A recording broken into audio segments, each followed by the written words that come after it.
first job was to produce parts of watches in Le Brassus. Very quickly, I can say after 1 year and a half, I said to myself, Romain, look, you're born in the valley, you have an engineer background, and now you know how to produce parts of watches. Why you don't imagine to doing your own movement? And everything started like that. So in 2000, I enrolled an MBA. My final thesis was a business plan about what we are today. And yes, step by step after that, from 2002 to 2005, I developed the first caliber, the Prestige HM. I also produced the parts with my last company. My last boss gave me the possibilities during the weekend and during holidays to produce my parts. And I established the brand then in 2005.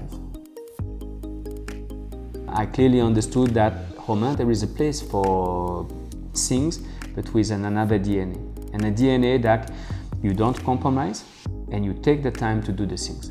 So that means from my idea, from my design, from my engineering, from my thinking, then after that we can manufacture 95% of every part. We can doing the finishing, we can doing the assembly, the test, everything.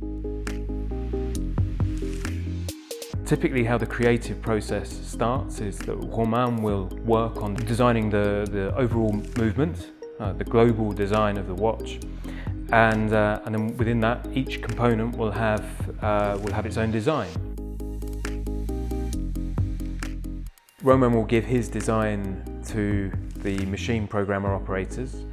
They will then machine the components, and then we make sure that those components look good and last longer and work well within the movement by subjecting them to various treatments. That might be hardening, polishing, tempering, burnishing, and throughout that we're subjecting those components to very rigorous quality control tests where we're always checking for the precision, the dimensions of the piece, and also the aesthetics, if they look exactly as we want them to look. The components are then, for each movement, placed in a kit, and then they might be finished in different ways, decorated in different ways.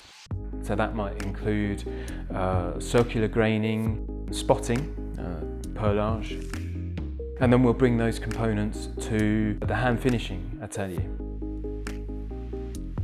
In the atelier, we mainly carry out anglage, which is the hand beveling and hand polishing of bridges and main plates, but we also carry out other hand finishing techniques there.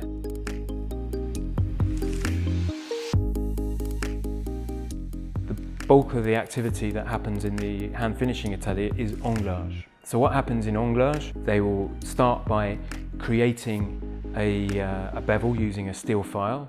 They'll then soften the material using a buff that's got an emery paper tip, and then they'll finally polish the angle with gentian, which is a plant. It's the woody stem of a plant that actually Romain collects locally in the autumn. They'll use that plant gentian in combination with diamond paste to then give the angle on the bridge a mirror polish.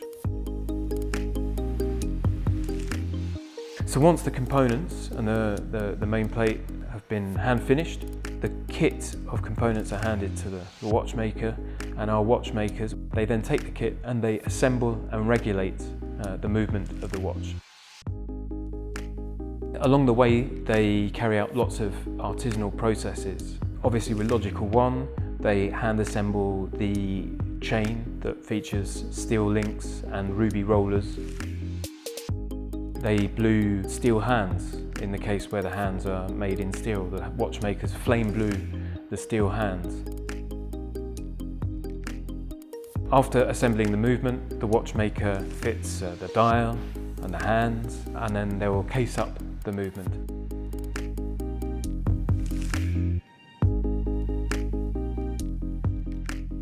And along the way, the watchmakers, they always say it's assembly and regulation. The watchmakers are constantly carrying out tests and checks and tweaks to make sure that when the watch leaves the factory, it's functioning optimally.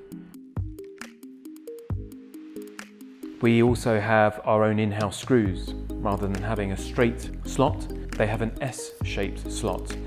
Now that doesn't just look good, it also means that when the watchmaker is assembling the movement, it provides more torque, there's less chance of slippage. That in itself means that we also have to create our own tools. So we have an EVAG machine which we can work down to the micron, and using that machine we can create our own tools. Tools to make the watches and also tools to assemble the watches as well.